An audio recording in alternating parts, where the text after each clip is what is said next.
ये जो चोर लुटेरों के पैसे विदेशी बैंकों में जमा है ना, उतने भी हम रुपये ले आए ना, तो भी हिंदुस्तान के एक एक गरीब आदमी को मुफ्त में 15-20 लाख रुपए यूं ही मिल जाएगा। ভোট নাকি স্রেফ এমএলএ কেনা বেচার মেলা অথবা খেলাও হতে পারে? আজ একটা খুব সহজ প্রশ্ন দিয়ে শুরু করি। টাইপরাইটারের যুগ শেষ, কারণ কম্পিউটার এসে গেছে।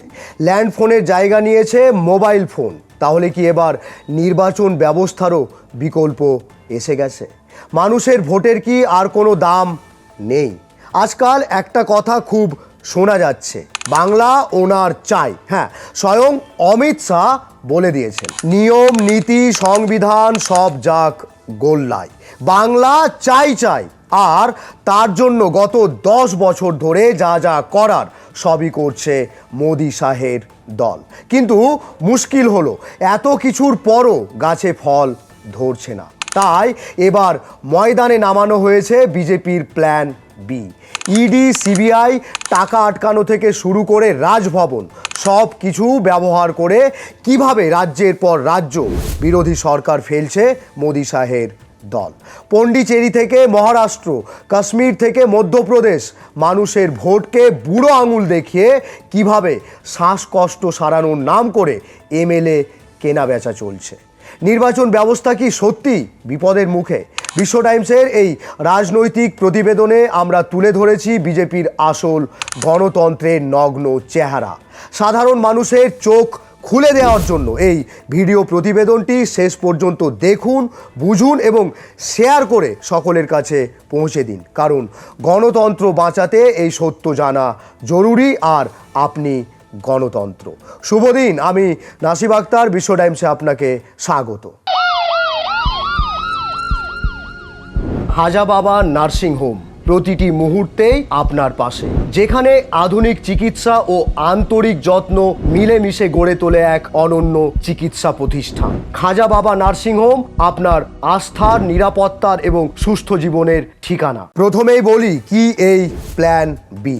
বিজেপির অন্দরের কানাঘুষো, আমাদের শুধু 110 থেকে 120টা আসন দাও, ব্যাস উসকে বাদ হাম দেখ লেঙ্গে, আমরাই সরকার বানিয়ে দেব।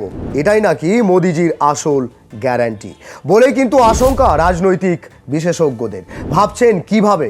খুব সহজ, ইডি, সিবিআই লেলিয়ে দেওয়া, রাজ্যের পাওনা টাকা আটকে দেওয়া, রাজভবন থেকে রাজ্যপালকে দিয়ে সমান্তরাল সরকার চালানোর চেষ্টা, এসব তো চলছেই। আর এর সঙ্গে জুটেছে টাকার লোভ, পদ আর মেডেলের টোপ। ভোটে জেতার দরকার নেই, ভোট ঘোষণার পর রাতেই মুখ্য সচিব, পুলিশ আধিকারিকদের সরিয়ে পুরো সিস্টেমটাকে নিজেদের কবজায় নেওয়ার এই মরিয়া চেষ্টা আসলে কিসের ইঙ্গিত? মশাই আপনি বলুন না। তবে রাজনৈতিক বিশেষজ্ঞরা বলছেন এর একটাই অর্থ, তৃণমূলকে 170-এ আটকে দাও, তারপর ঘোড়া কেনা বেচার হাট বসিয়ে আমরা সরকার গড়ে নেব। আপনি কি বলেন মশাই? যদি ভাবেন এটা শুধু বাংলার জন্য, তাহলে আপনি মূর্খের স্বর্গে বাস করছেন মশাই। গত 12 বছরে নরেন্দ্র মোদীর সরকার দেশের 9টি নির্বাচিত সরকারকে স্রেফ টাকার জোরে আর ইডি, সিবিআইয়ের ভয় দেখিয়ে ভেঙে গুড়িয়ে দিয়েছে। আসুন একটু ইতিহাস ঘেঁটে দেখি। পন্ডিচেরির কথা মনে আছে? 2016 সালে নির্বাচিত কংগ্রেস সরকার, বিজেপির আসন সংখ্যা 0, কিন্তু নির্বাচনের ঠিক আগে 3 জন মনোনীত বিজেপি বিধায়কের সাহায্যে সেই সরকার ফেলে দেওয়া হলো। কাশ্মীর, নিজেদের শরিক পিডিপিকে রাতারাতি দেশদ্রোহী তকমা দিয়ে সরকার তো ভাঙলই, আস্ত রাজ্যটাকেই টুকরো টুকরো করে দিল। বিহারের দিকে তাকান, মানুষের রায়ে জিতেছিল নীতিশ লালু জোট, কিন্তু হঠাৎ নীতিশের শ্বাসকষ্ট শুরু হলো।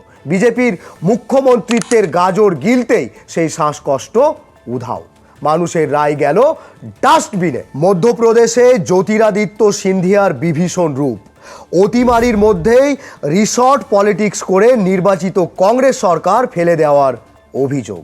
অরুণাচল প্রদেশে কংগ্রেসের 21 জন বিধায়ককে কিনে নেওয়ার অভিযোগ। মণিপুরে কংগ্রেস একক বৃহত্তম দল হয়েও সরকার গড়তে পারল না, কারণ রাজ্যপাল ছিলেন বিজেপির। উত্তরাখণ্ড, কর্ণাটক, মহারাষ্ট্র সর্বত্র একই নির্লজ্জ ছবি। ভোর 7টায় শপথ গ্রহণ থেকে শুরু করে শিবসেনা আর এনসিপিকে দু টুকরো করে দেওয়ার এই নোংরা খেলা আমরা সবাই দেখেছি। বিজেপি এখন একটা কথাই প্রমাণ করতে চাইছে, তুমি যাকে খুশি ভোট দাও, সরকার আমরাই গড়ব।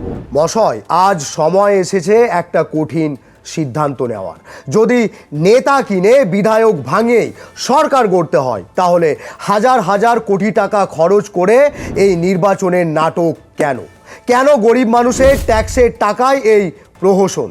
আজ প্রতিটি বিরোধী দলের একটাই স্লোগান হওয়া উচিত, নির্বাচন ব্যবস্থা অক্ষুণ্ণ রাখার জন্য, গণতন্ত্র বাঁচানোর জন্য বিজেপির বিরুদ্ধে রুখে দাঁড়ান।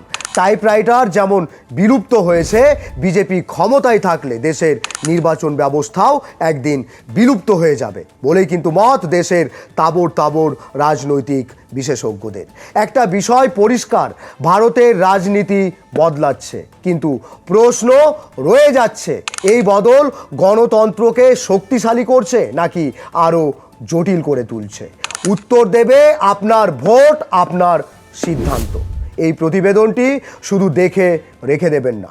আপনার যদি মনে হয় দেশের গণতন্ত্র আজ খাদের কিনারে দাঁড়িয়ে, তাহলে ভিডিওটি শেয়ার করুন, প্রত্যেকটি হোয়াটসঅ্যাপ গ্রুপে, ফেসবুকে ছড়িয়ে দিন, যেন প্রশাসনের চোখ ও কান পর্যন্ত পৌঁছে যেতে পারে।